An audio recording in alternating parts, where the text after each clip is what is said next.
చంద్రబాబు నాయుడు అనే నేను శాసనం ద్వారా నిర్మితమైన భారత రాజ్యాంగం పట్ల నిజమైన విశ్వాసం విధేయత చూపుతానని, భారతదేశ సార్వభౌమాధికారాన్ని సమగ్రతను కాపాడుతానని ఆంధ్రప్రదేశ్ రాష్ట్ర ముఖ్యమంత్రిగా ప్రమాణ స్వీకారం చేస్తున్నాను.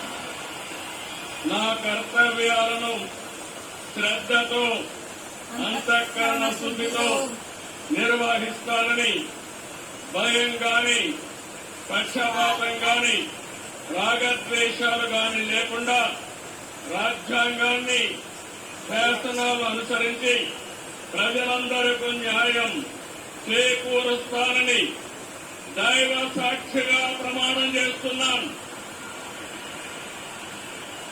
నేను